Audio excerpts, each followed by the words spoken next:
আমি সজীব ওয়াজেদ জয় বলছি।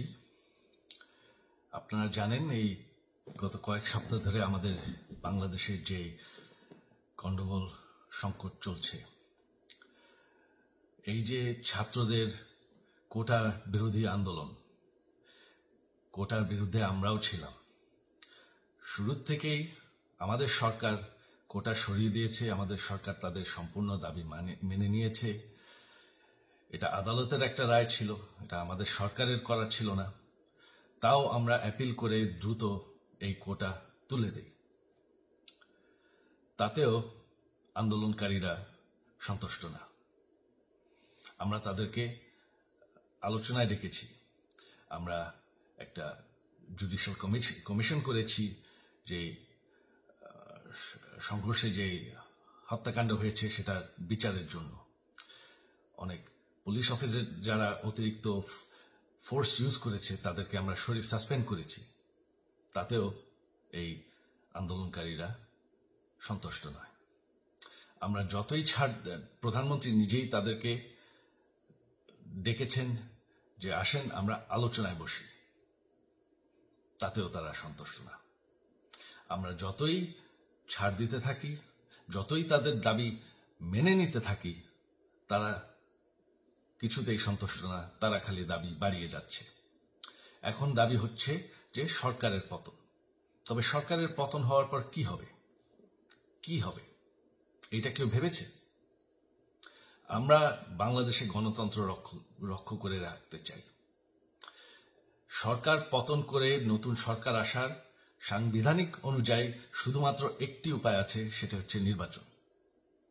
আমাদের সুপ্রিম কোর্ট রায় দিয়েছে যে কোনো অনির্বাচিত সরকার 1 মিনিটের জন্য ক্ষমতা নিতে পারবে না।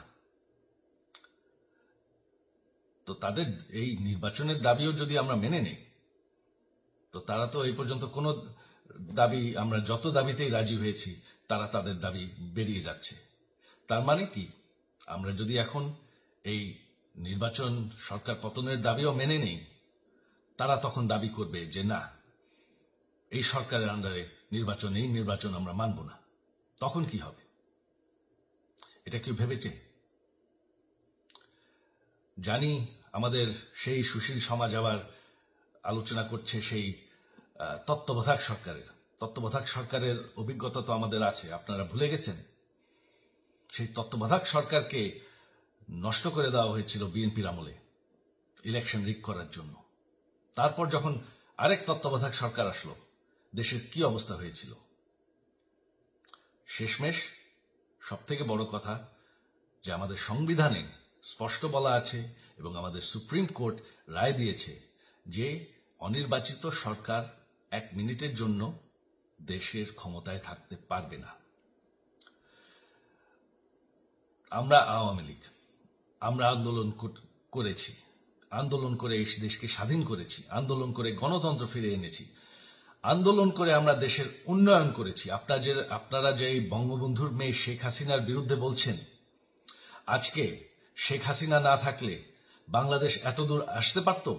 অসম্ভব। কেউ কল্পনা করতে পারে নাই যে বাংলাদেশ এরকম উন্নতি করবে, এরকম উন্নয়ন হবে। ঠিক আছে, শেখ হাসিনার পর আপনাদের কি হবে সেটা আমারও চিন্তার বিষয় না, আমার পরিবারের আর চিন্তার বিষয় না, আপনারা বুঝবেন। তবে এইভাবে সংঘর্ষ করে, হত্যাকাণ্ড করে ক্ষমতা দখল করা যাবে না। এটা আর আন্দোলন না। যখন পুলিশ হত্যা করা হচ্ছে, নিরীহ মানুষের উপর হত্যাকাণ্ড চলছে, মানুষের বাসায় আগুন দেওয়া হচ্ছে, জার্নালিস্টদেরকে হত্যা করা হচ্ছে, এটা হয়ে গেছে সন্ত্রাস। আর সন্ত্রাস মোকাবেলা শুধুমাত্র একটি ভাবে করা যায়। আমার অনুরোধ, আমাদের ল এনফোর্সমেন্ট, আমরা অনেক ধৈর্য ধরেছি, তবে এখন আর এটা সহ্য করা যাবে না। ল এনফোর্সমেন্ট এজেন্সি, বিজিবি এবং কি আমাদের মিলিটারির প্রতি আমার আহ্বান যে আপনাদের দায়িত্ব হচ্ছে আমাদের দেশের মানুষকে নিরাপদ রাখা। এবং আমাদের দেশকে নিরাপদ রাখা, আমাদের দেশের সংবিধানকে নিরাপদ রাখা, সংবিধানকে রক্ষা করা। তার মানে 1 মিনিটের জন্য কোনো অনির্বাচিত সরকার আমাদের ক্ষমতায় আসতে দিবেন না। এটা হচ্ছে আপনাদের দায়িত্ব। কারণ সেইটা হলে আমরা আবার পাকিস্তানের মতন হয়ে যাব। আমাদের এই যে 15 বছরের উন্নয়ন সব শেষ হয়ে যাবে। বাংলাদেশ এর থেকে আর কোনোদিন ফিরে আসবে না। আমিও সেটা চাই না, আপনারাও সেটা চান না। আমি সজীব ওয়াজের জয় যতদিন আমার পক্ষে সম্ভব আমি সেটা হতে দেব না। জয় বাংলা, জয় বঙ্গবন্ধু।